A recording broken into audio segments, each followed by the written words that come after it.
Hello everyone, welcome to the post-match press conference with Sri Lanka's Naveed Nawaz. I will hand over to Mahinda, who will run the press conference, but please may I ask that everyone just asks one question, and there's 2 roaming microphones, so if you can please pass them amongst you, that would be most helpful. Thank you. නවිඩ් දැන් ශ්‍රී ලංකාව මේ අවුරුද්දේ ලකුණු 100කට අඩුවෙන් 4 වතාවක් දැවි ගිහිල්ලා දිනවා Asia කප් final එකේ 50යි දැන් අද 55යි කොහොමද ඔබ පිටිකරන පුහුණුකරු හැටියට මේකට ඇතරම හේතු පහදන්නේ මේ වගේ performances විශේෂයෙන්ම ඉන්දියාවත් එක්ක මම හිතන්නේ අද තරඟය ගත්තොත් මම හිතන්නේ ඉන්දියන් පන්දු යවන්න ඉතා හොඳින් පන්දු යවුවා අපි ඒගොල්ලන්ට ඒ ක්‍රෙඩිට් එක දෙන්න ඕනේ ඒ වගේම මම හිතන්නේ අපේ පිටිකරුවන් පැත්තෙන් ගත්තොත් මට කියන්න බෑ පන්දුව දෝලනයක් තිබ්බා ඒ වුණාට ඒක අපි බලාපොරොත්තු වෙන අලුත් පන්දු දෙකක් තියෙනකොට ඒ දෝලනේ තියෙන්න ඕනේ කියලා අපි බලාපොරොත්තු වෙනවා. ඉතින් අපි සාමාන්‍යයෙන් මැච් එකකට කලින් ඒ ප්‍රෙපරේෂන් ටික කරලා තමයි තරඟයට ක්‍රීඩා කරන් ඉන්නේ. ඉතින් මම හිතනවා ඒකේ සම්පූර්ණ වගකීමයි සම්පූර්ණ වැරද්ද අපි බාර ගන්න ඕනේ. ඒ වගේම අපිට එක දෙයයි දකින්න තිබ්බේ මැදට ගියාම ඒ අමාරු සිටුේෂන් එකක් ඕවර්කම් කරන්න ඒ වෙලාව අමාරුවෙන් හරි ගෝලි පිටිපස්සට ඇවිල්ලා හැන්ඩල් කරන්න අපේ කෙනෙක්වත් සූදානම් වෙලා හිටියේ නෑ. ඇන්ජලෝ පොඩ්ඩක් පෙන්නුවා එහෙම කරන පාටක්. අනිත් අය හැමෝම ගොඩක් කලින් කඩුල දීලා යන්න ගියා. ඉතින් ඊට පස්සේ අපිට බලාපොරොත්තු වෙන්න බෑ අපේ යටපිටිකරුව පන්දු යවන්නන් ගෙන් ඒ කාර්ය ඉෂ්ට වෙයි කියලා. ඉතින් මම හිතනවා අපි මීට වැඩිය හොඳට මම හිතන්නේ පිටිකරණේ කියලා ලොකු මේකක් කියන්න බෑ. මොකද අපි මේ තරඟාවලියේම හොඳ පන්දු යවන්නන් එක්ක 340 වගේ ස්කෝර්ස් අපි මේ ලබා ගත්තා. නමුත් මෙතනදී මම දකින්නේ අපේ ෆයිටිං ක්වොලිටිස් වල තියෙන අඩුපාඩුවක් තමයි. ඒක ඔබ හිතනවාද මේ මෙන්ටල් බ්ලොක් එකක් කියලා ඒෂියා කප් ෆයිනල් එකේ 50ට ඕල් අවුට් එක නිසා මෙන්ටල් බ්ලොක් එකක් තියෙනවා කියලා ඔබ හිතනවාද පිටිකරුවන්ගේ විශේෂයෙන්?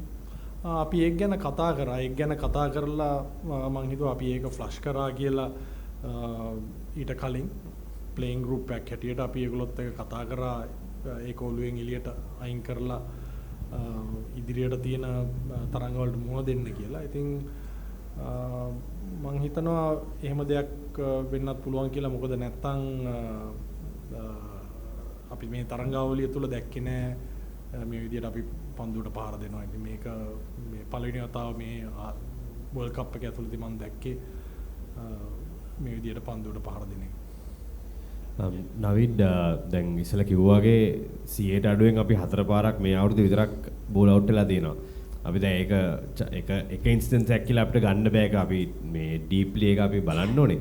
ඔයා හිතනවාද ස්කිල් ගැප් එක කියන එක පොඩ්ඩක් හිතලා බැලුවොත් ඒ වගේ තත්ත්වයකට ඇවිල්ලාද තියෙන්නේ වෙන ටීම්ස් එක්ක වෙන টপ ටියර් ටීම්ස් එක්ක කම්පෙයාර් කරද්දී අපේ ටීම් එක? ඔව් අනිවාර්යෙන් ස්කිල් ගැප් එකක් කියලා තියෙනවා. ඒ හින්දා තමයි අපි ක්වොලිෆයර්ස් ගහන්න උනේ අපිට වර්ල්ඩ් කප් එකට ක්වොලිෆයි වෙන්න.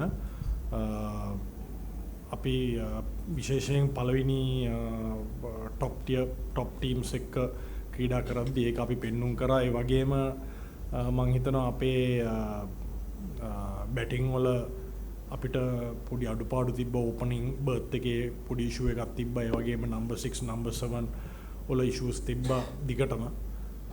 ඉතින් ඒවා රෙක්ටිෆයි කරගෙන තමයි අපි ඉස්සරහට ආවේ. නමුත් අපිට කුසල් ජනෙත්ගෙන්වත් දිමුත් කරන ආරත්නගෙන්වත් ඒ වැඩේ උන්නේ නැහැ.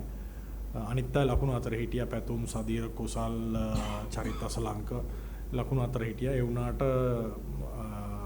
අද තරඟේ මම දැක්කේ අර මුල කඩුළු දෙක ඉක්මනට වැටුණාට පස්සේ අපේ මැද පෙළ පිටිකරුවන් ගොඩක් අලුත් බෝලට එක්ස්පෝස් වුණා. ඉතින් එතන තමයි අපිට ඒක නවත්ත ගන්න බැරි වුණේ.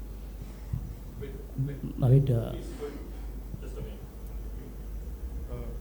is it a cause for concern that it's the start of decline of Sri Lankan cricket, or it's nothing of that sort? Because Sri Lanka first failed to qualify directly, but then came through the qualifying rounds, and then these kind of performances.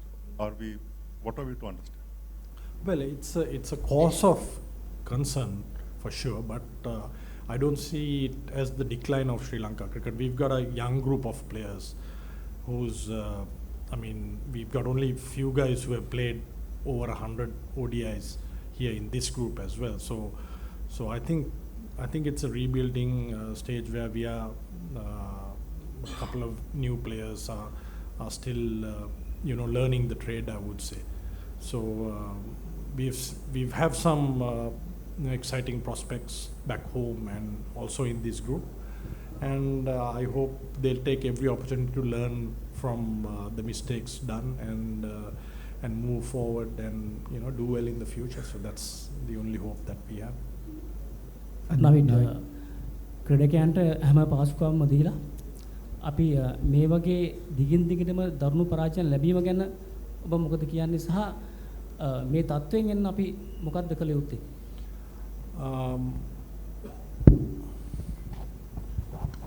පාසුකම් කියලා කිව්වේ? ඒ කියන්නේ අපි ක්‍රීඩකයන්ට හැම පාසුකම්ම දෙනවනේ. Board එකෙන් ඔක්කොම හැම දෙයක්ම දීලානේ මේ ක්‍රීඩා කරන්නේ. ඔව්. ඒකට ඉන්ටර්නැෂනල් ක්‍රිකට් නේ ගහන්නේ. ඉතින් පාසුකම් නැතුව ක්‍රීඩා කරන්න අමාරුයිනේ. ඉතින් නවීඩ් මේ තරඟය දිහා බලනකොට මම හිතනවා ආසියානු අවසන් කුසලාන අවසන් තරඟය නැවතත් මතක් වෙනවා. අපිට තියෙන්නේ මට පේන්නේ ඔබලාගේ පුහුණුකරුවන්ගේ ප්‍රශ්නයක් නෙවෙයි මෙතන මට තියෙන්නේ දක්ෂතාවය තියෙනවා. කණ්ඩායම මම හිතන්නේ යම්සි මානසික වැටීමක් තියෙන එක ඉන්දියාව කණ්ඩායම දකින්නකොට මොකක් හරි දෙයක් වෙනවද කියලා සැකයක් තියෙනවා. මනස හදන්න ක්‍රීඩකයන්ගේ මොකක්වත් කරන්නේ නැද්ද? ඔබලා පුහුණුකරුවෝ. ඔව් මම හිතන්නේ ධම්මිකවා හරි මටත් ඒක හිතුණා. මම හිතන්නේ අපි දැන් මාස දෙක තුනකට කලින් ඕක ඔය ක්වොලිෆයර්ස් යන්න කලින් අපි සයිකොලොජිස්ට් කෙනෙක් ගෙනල්ලා ඕක පටන් ගත්තා. නමුත් ඒක කන්ටිනියු වුණේ නෑ. මොකද අපේ ලංකාවේ අපිට ඒ ගැන පළපුරුදු තියෙන කට්ටිය ගොඩක් අඩුයි. ඉතින් අපි දැනටත් එක්කෙනෙක් ක්‍රීඩා අමාත්‍යාංශය හරහා එක්කෙනෙක් වැඩ කරගෙන යනවා. පුහුණුකරුවන් හැටියට අපිට රෙස්ට්‍රික්ෂන්ස් තියෙනවා. අපිට යම් දේවල් වලට ඉන්වෝල්ව් වෙන්න පුළුවන්. ඒ වගේම හැම දෙයකටම ඉන්වෝල්ව් වෙන්නත් බෑ. මොකද සමහර ප්ලේයර්ස්ලා ඕපන් අවුට් වෙනවා, සමහර අය ඕපන් අවුට් වෙන්නේ නැහැ. ඉතින් ඒ හින්දා අපේ කාර්ය කෝචින් අත ඇරුණාම මෙන්ටල් පැත්ත අපි කරන්නේ ප්ලේයර්ස්ලාට පුළුවන් තරම් උදව් කරන එක. ඒගොල්ලොන්ට තරඟාවලිය වලට සූදානම් වෙන්න සහ ඒගොල්ලොන්ගේ ට්‍රේනින් වලට ඒ වගේම ඒගොල්ලොන්ගේ වෙන මොන හරි චැලෙන්ජස් තිබ්බනම් ටෙක්නිකල් හරි ටැක්ටිකල් චැලෙන්ජස් තිබ්බනම් ඒවට උදව් කරන එක තමයි අපි ගොඩක් කරන්නේ.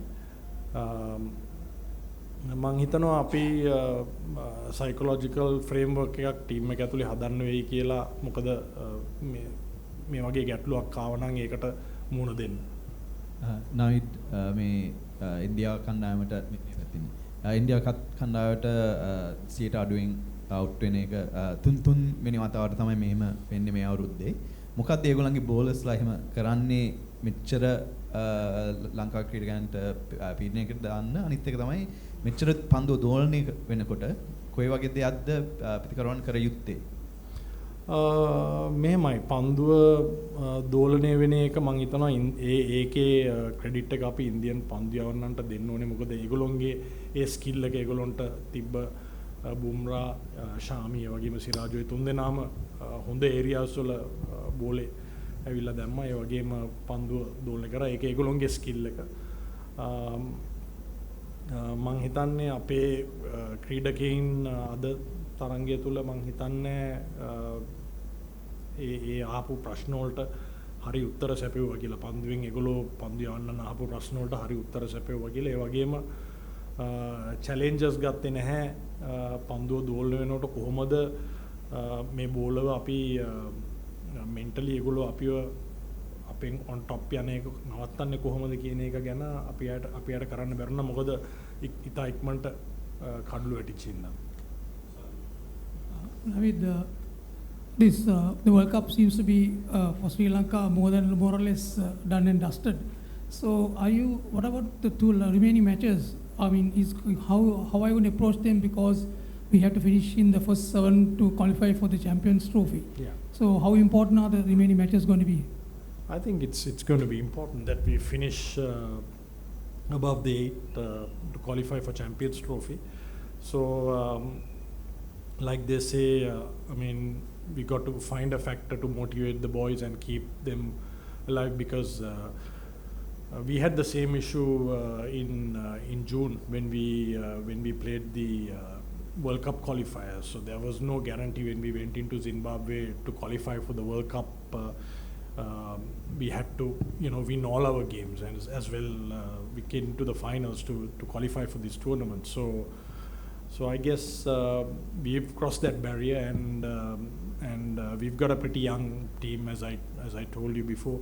So we'll get back, and we'll get the boys motivated and get back in, and somehow see what we can do in the next 2 games. Try and bring out our best cricket. Naveed, we've been speaking about batting collapses. We've seen a few this year. There was one in Trivandrum in January, a few against Pakistan back home in the Asia Cup final, and now then here. We know that the batters need to take up responsibility, but how much of responsibility should the batting coach take up? Well, 100%. I mean, there are areas that has worked, and there are areas that has not worked. So as coaches, I mean, we are all responsible for whatever happens. Yeah. Coach, I just want to know one thing.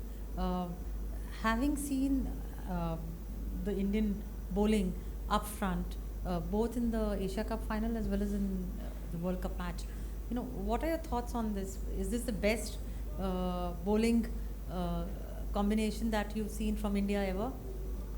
Well, yeah, we've faced them in the Asia Cup final as well as today. I've seen the bowling attack, Bumrah, Siraj, and of course Shami.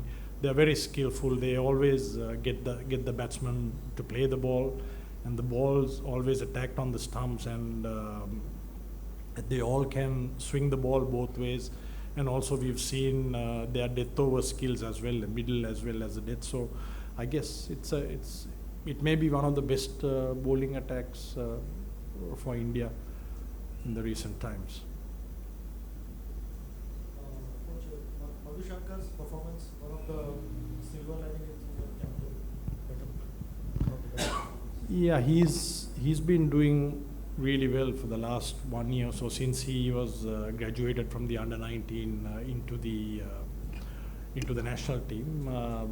He's held on to his nerve pretty well today, and bowling, when after he was being hit for a couple of fours as well, came back in the second spell and bowled really well, mixing it up in the depth as well. So we are happy for him, and he's one of our future prospects, I would say.